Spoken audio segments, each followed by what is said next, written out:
Oui, Dominique Doignon à la Cour des comptes avec Maïté Le Chaffetec. On voudrait dire qu'on adhère assez bien à la vision de Madame Leloup, c'est-à-dire séparer le bon grain de l'ivraie et, je reprends vos termes, éviter de se noyer dans les flux. Nous avons une problématique qui est peut-être partagée par vous, je ne me rends pas compte, parce qu'il y a plus d'entreprises ici que d'administrations. Donc nous sommes une administration un peu particulière, on est à la Cour des comptes, donc c'est un tribunal. Nous avons des types de flux d'informations extrêmement variés. C'est-à-dire qu'on a des flux récurrents, comme tout le monde, mais on a des flux nouveaux sans arrêt. Un jour, c'est l'industrie nucléaire, ensuite c'est le tabac, ensuite c'est les finances locales.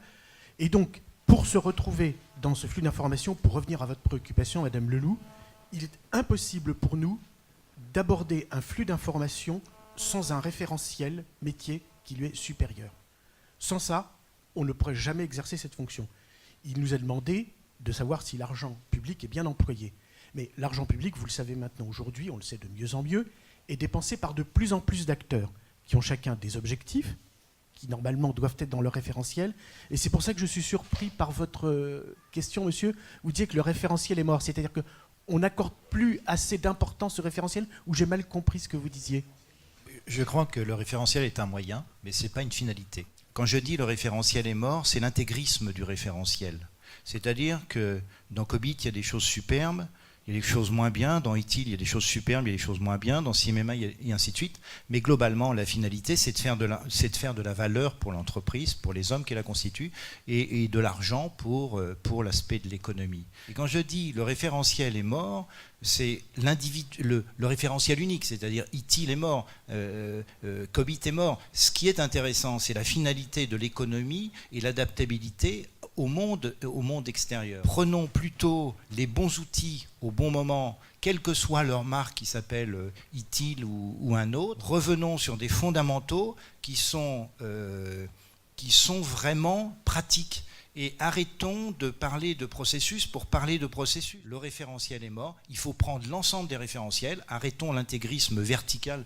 C'est toi, Eric, qui parlais, je crois, des silos. Je pense qu'on l'a, même chez nous, je veux dire, là-dessus, quoi, je veux dire. Alors effectivement, sur l'intégrisme des référentiels verticaux, je suis tout à fait d'accord avec vous. Mais si vous voulez, quand on contrôle par exemple une association d'utilité publique, on doit d'abord se concentrer sur son objectif, sa vocation. Que ce soit par exemple la lutte contre la balle, le cancer, les accidents de la route, tout ce que vous voulez. Et à ce moment-là, nous considérons que l'association va utiliser son argent dans ce qu'on appelle un compte d'emploi. C'est-à-dire, est-ce qu'elle est bien employée? Si vous avez donné pour le tsunami, est-ce que c'est bien dépensé pour le tsunami? Ça, c'est l'objectif, la vocation, on peut l'appeler comme on veut. Et à ce moment-là, les données qui nous sont données en dessous, si elles ne sont pas reliées à un étage intermédiaire qui est le référentiel, elles sont quasi inexploitables. Et c'est d'ailleurs là que l'argent est mal dépensé. Donc je pense malgré tout que le référentiel est nécessaire. Nous en avons une conception un peu restrictive, elle ne sera probablement pas influencée par le monde de l'industrie. On considère qu'un référentiel donc est relié, je pense que je vous dis, à un objectif stratégique, qui doit être clair, qui doit être compréhensible par tous. C'est au-delà du terme métier, c'est presque philosophique. Ensuite, le référentiel, c'est un vocabulaire structuré destiné à un usage et à un groupe. Si ça n'existe pas, à ce moment-là, les processus ne pourront pas être analysés. Le débat, en fait, mettait le doigt sur la partie globale. Et la partie globale, soit vous êtes des multi-experts de tous les référentiels et vous passez votre vie et peut-être une dizaine de vies supplémentaires à apprendre tous les référentiels, soit effectivement vous regardez ça avec une vue un petit peu transverse. C'est ce qu'on essaye d'amener. On essaye de vous sortir en fait des référentiels. On essaye de vous dire qu'il y a un autre monde entre ces silos et celui-ci il est peut-être intéressant pour répondre à un certain nombre de problématiques. Par contre, ça ne va pas répondre à des problématiques techniques derrière qui ont besoin d'avoir une équation analytique, factuelle, sur la base d'un référentiel bien maîtrisé, et ainsi de suite. Et je pense qu'aujourd'hui, on va enfin comprendre qu'il y a des hommes, disons, je pense que c'est la découverte du XXIe siècle, et dans lequel on découvre enfin qu'il y a des hommes dans les entreprises et qui peuvent être à valeur. Et je pense que ce droit coutumier a permis de montrer qu'on pouvait avoir un référent, mais qui était un référent beaucoup plus humain que de principe. Et aujourd'hui, moi je vois dans nos métiers, le référent réel, il est vachement difficile à estimer, spécialement dans l'IT, entre autres. Nous avons nous aussi le même souci. Lorsque nous contrôlons par exemple quelqu'un, il y a un souci d'anonymat et de contradiction. Et là, c'est extrêmement difficile. Je vais vous donner un exemple très clair qui nous est arrivé et qui a posé beaucoup de problèmes. La Cour des comptes a vérifié 2 fois de suite le port de Marseille. Il y avait donc des gens qui étaient mis en cause puisque la gestion était mauvaise, comme vous l'avez peut-être vu si vous avez entendu parler du rapport. Or, avant que le rapport soit publié, les droits du citoyen qui est contrôlé demande à ce qu'il y ait une procédure secrète. Pourquoi secrète? Non pas parce que le citoyen ne se fait pas entendre, bien au contraire, mais pour qu'il n'y ait pas de pression. Et nous nous sommes aperçus très facilement qu'il y avait de très nombreuses fuites, notamment sur ce rapport. Donc on s'est posé la question, quel est le compromis de sécurité? On s'est aperçu que le compromis de sécurité est à l'extérieur de l'entreprise, c'est-à-dire pour nous la Cour des comptes. C'est tout simplement l'un des syndicats du port de Marseille qui a publié les pré-rapports et nos conclusions.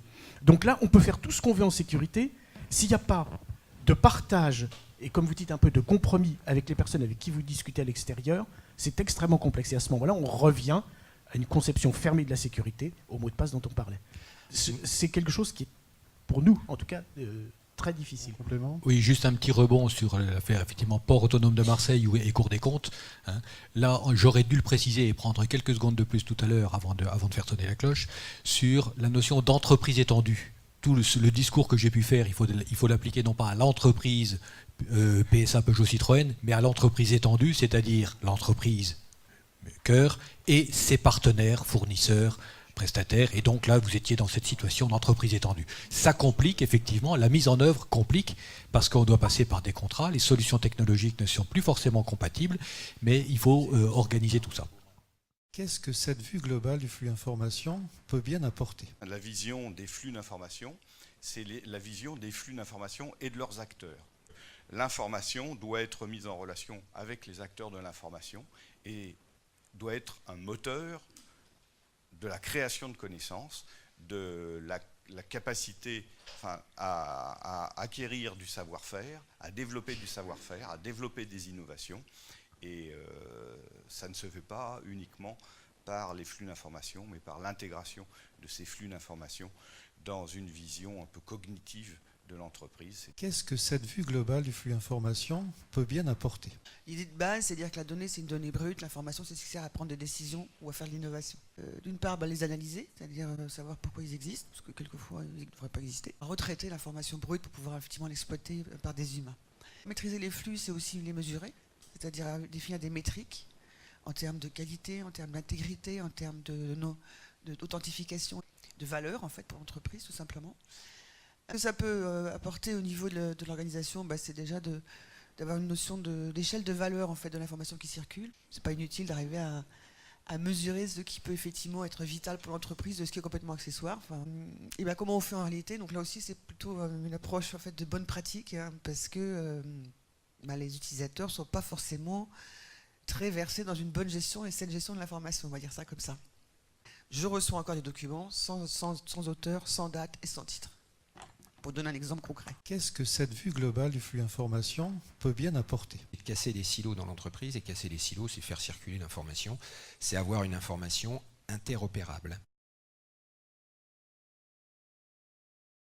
La première chose, c'est cette notion de médiation, c'est-à-dire que ce lien entre toutes ces organisations opérationnelles se fait au travers des flux.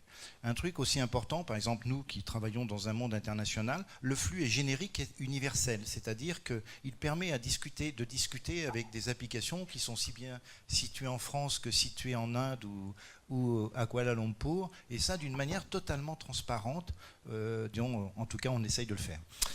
Synonyme de de système nourricier, ça c'est vraiment le sens, c'est-à-dire que j'imagine bien chaque donnée venant comme un globule, c'est-à-dire apportant sa part d'oxygène et essayant de la redonner à une autre application de façon à rajouter un des derniers points qui est l'inducteur de nos bénéfices et qui est la valeur qu'il y a derrière. Dans cette notion d'activité, parce que j'ai travaillé un peu dans le monde bancaire, je pense que l'activité du monde bancaire est basée là-dessus. Plus on fait de transactions et plus on atteste quelque part de cette activité.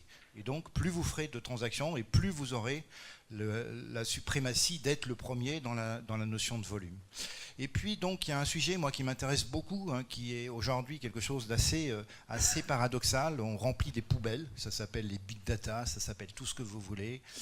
Mais moi, il y a un truc qui m'importe, c'est aujourd'hui, on ne différencie pas ce comment du pourquoi, c'est-à-dire le comment, c'est-à-dire avec la donnée, et le pourquoi avec l'information.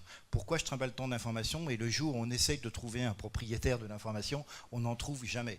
Et pourtant, on s'appelle système d'information et je trouve qu'on devrait s'appeler système de données parce que je pense qu'on ne peut pas avoir, dans les flux, avoir la prétention d'être le propriétaire d'une information, surtout que les 3/4 du temps, on ne comprend pas.